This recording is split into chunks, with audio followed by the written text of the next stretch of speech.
الحمد لله رب العالمين وبه نستعين على أمور الدنيا والدين صلى الله على سيدنا وحبيبنا محمد صلوات الله وسلامه عليه. الدبري يا ابن هشام وحي وريين إن رسولك الله صلى الله عليه وسلم كتغي كبغ حيرا markii waxyiga lagu kadiyay kadib dabadeedna uu ku soo laabtay gabiga oo sii watay khalwadii markaas kadib wuxuu ku soo noqday Maka warinta adabari baana ifinaysa sababta uu u baxay waana tan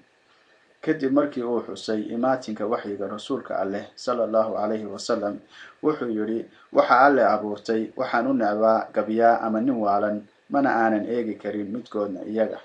marnaba uma sheegayo Quraysh waxyigayga waa inaan buurta fiinteeda fuulaa oo iska tuuraa oo dhinta sidaas baa maciin ii noqon doonta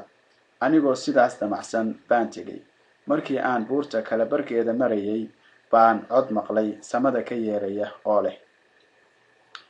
Muxammadow waxaa tahay rasuulkii Alle aniguna waxaan ahay Jibriil markaas baan sare eegay mise waxaan arkay Jibriil oo qaab aadane ah oo simay lugaha hawada sare wuxuu yiri Muxammadow waxaa tahay rasuulkii Alle aniguna waxaan ahay Jibriil waan istaagay oon eegay arrintaasina waxay iga baajisay wixii aan damcay inaan faro waxaan istaagay halkaygii anigoo horay iyo gadaal midna u dhaqaaqin waxaan isku dayay inaan ka jeediyo indhahayga xaqiisa wuxuuse joogay xag kasta dhinacyada samada oo dhan markaas baan meeshaydii ka dhaqaaqi waayay ilaa ay Khadiija i weyday oo ii soo cidirtay oo iyana Maka iga waayeen oo ay u laabteen aniguna meeshaydii baan taagnaa oo hore iyo gadaaltoona uma dhaqaaqin Jibriil dabadeed waa tagay aniguna waxaan ku laabtay guriga waxaan ugu imid Khadiija guriga markaasaan agta ka fariistay iyada waxay weydiisay Abul Qaasimow xagee jirtay waxaan soo diray qofku soo raadiya wuxuu ka soo waayay Maka oo idil oo igu soo laabtay waan uga warramay wixii aan arkay markaasay tiri bishaarayso in adeerow oo sugnow ka naftaydu gacantiisa ku jirtaan ku dhaartay waxa tahay nabigii ummadan dabadeedna intay kacday bay Waraqa aaday oo u sheegtay Waraqa wuxuu yiri waxaan ku dhaartay Alle waxa u yimid naamuuskii yacni malagii loo soo diray Muuse waa nabigii ummadan u sheeg inuu sabro markaasay Khadiija u soo laabatay oo u sheegtay hadalkii Waraqa markii uu rasuulkii Alle sallallahu alayhi wasallam dhamaystay khalwadiisii oo uu u daadegay Maka wuxuu aaday Waraqa kaasoo ku yiri waxa tahay nabigii ummadan waxaan ku dhaaran Alle waxa ku yimid isla malagii loo soo diray Muuse alayhi salaam ibn Sa'ad wuxuu ka soo wariyay ibn Abbas in waxyigu hakaday muddo yar oo maalmo ah marka dhinac walba laga eego oo loo kuur galo arrintaas xaqiiqada u dhow in la yiraahdo wuxuu waxyigu go'naa muddo 3 sano iyo bar ah ma aha sax laakiin halkan danteynu ma aha inaan ku gorfayno faahfaahinta arrinta intaas nabigu sallallahu alayhi wasallam wuxuu ku sugnaa murugo iyo tiiraanyo ku dheehan yaab iyo amakaad al-Bukhari wuxuu qaybta tacbiirka ku wariyay hadal sidaan ah waxyigu muddo buu kala go'ay rasuulkuna sallallahu alayhi wasallam ka murugooday oo ku sigtay dhowr jeer inuu buur fiinteed iska tuuro markasta oo uu fuulo buurta fiinteeda oo damco inuu iska tuuro waxa istusayay malag Jibriil oo ku lahaa Muxammadow adigu dhab ahaantii waxa tahay rasuulkii Alle markaasuu taas ku xasilaa oo naftiisu ku qabowsataa oo uu u laabtaa markasta oo waxyigu maqnaantiisa uu raagsadana sidaas buu yeelayay markii uu buurta fiinteeda iska taagana Jibriil baa istusi jiray oo sidii oo kale ku oran jiray ibn Hajar wuxuu sheegay in kala go'i waxyigu uu kala go'ay dhowr maalmood looga gol lahaa in rasuulka sallallahu alayhi wasallam naxdintu ka baado oo ay ku beeranto xiisayn markii uu wareerkii daayay oo xaqiiqdii u sugnaatay uuna rasuulku si dhab ah u ogaaday inuu yahay rasuulkii Alle kan u yimidna uu ahaa safiirkii waxyiga samada uga keeni jiray markii rasuulku sallallahu alayhi wasallam uu sidaa wax u yaqiinsaday uuna u xiisay inuu mar labaad waxyigii helo si ay xaqiiqadu ugu cadaato buu Jibriil mar labaad u yimid al-Bukhari wuxuu soo wariyay in laga soo xigtay Jaabir bin Cabdillaahi inuu maqlay rasuulka sallallahu alayhi wasallam oo ka sheekaynaya kala go'i waxyiga.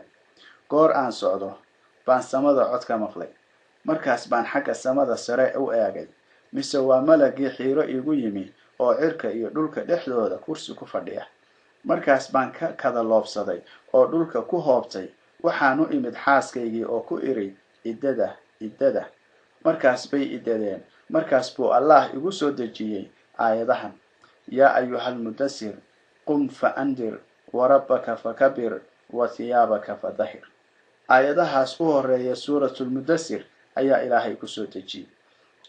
war adigu Muxammadow sallallahu alayhi wasallam isku duubaya dharkow ka odig oo rabbiga alle weyne oo dharkaaga daahiri oo ka fogow rujsiga waa sanamada. dabadeedna waxyigii baa soo kululaaday oo iska daba yimid. waxaa wariyay Bukhaari kitaabka tafsiirka. intaanan gudagelin tafaasiisha noloshii risaaladii nebinimo ee Maxamed sallallahu alayhi wasallam, waxaan jecelnahay inaan ogaano qaybaha waxyiga oo ahaa isha risaalada ka soo burqanaysay. Ibnul Qayyim isagoo ka hadlaya heerarka waxyiga wuxuu yiri: tan koobaad, muddadii riyada dhabowday rasuulkeena sallallahu alayhi wasallam, riyada waxay u ahayd bilowgii waxyiga. tan labaad, waa waxyaalo uu malagku laabtiisa ku soo tuuri jiray isagoo aan arag, sida nebiguba sheegay sallallahu alayhi wasallam oo yiri: ruuxii daahirka ahaa waa Jibriil, wuxuu ii waxyooday inaan nafina dhimanayn jeeray risiqeeda laasato. marka alle ka cabsada oo si wacan wax ku raadsada oo uga dalba isaga risiqa oo idinka daahana yuusan idinku xambaarin inaad alle caasiyidiisa ku raadistaan. waxa alle agtiisa yaa laguma heli karo waxaan ahayn adeecidiisa. qaybta saddexaad, wuxuu malagku u soo booqan jiray rasuulka alle sallallahu alayhi wasallam isagoo leh qaab aadane, markaasuu la hadli jiray oo fariinta toos u gaarsiin jiray. marxaladana xataa asxaabtii nebigu marar bay malaga arki jireen. qaybta afraad ee waxyigu, wuxuu malagu ugu imaan jiray rasuulka alle sallallahu alayhi wasallam sidii dhalalowda dawanka koorta oo inta gudaha u galo uu culays weyn saari jiray. qabow kasta oo jirana rasuulku wuu dhididi jiray, hashiisuna waa aruman jirtay culays dartii. mar buuna waxyigu rasuulka sallallahu alayhi wasallam sidaa ugu yimid iyadoo bowdadiisu saaran tahay bowdada Sayd bin Thaabit. markaas bay ku sigatay inay cardaadiiqaha noqoto. habka shanaad, nebigu sallallahu alayhi wasallam wuxuu ku arkay malaga isagoo suuradii alle u abuuray leh. markaas buu malagu wixii loo soo faray u waxyoon jiray. sidaasina 2 jeer oo keliya bay dhacday, sida alle suuratul an-najm ku sheegay. habka lixaad waa wixii alle si toosa ugu waxyooday isagoo 7 samo korkooda jooga habeenkii micraajka oo salaada lagu soo faral yeelay. habka 7aadna waa alle oo si toosa ugu waxyooda isagoo aan malag u dhaxayn, sidii alle Muuse bin Cimraan ula hadlay oo kale. habkan 7aad oo isla kan lixaad ah, Muuse waxa u sugay nas qur'aan ah oo aan ka hadal lahayn. rasuulkana sallallahu alayhi wasallam waxa u sugay suurada al-Israa cutubka 17aad ee qur'aanka iyo xadiiskii dheelanka iyo guuraysiinta ee micraajka. walaalayaal, darsigeeni maanta halka ayuu ku egyahay. inta aynu darsigan darsi lamida ku kulmi doono, waa anigoo ah Maxamuud Jaamac. waxaan idinkaga tegayaa amaano Allah iyo ismaqal dambe oo xiiso leh.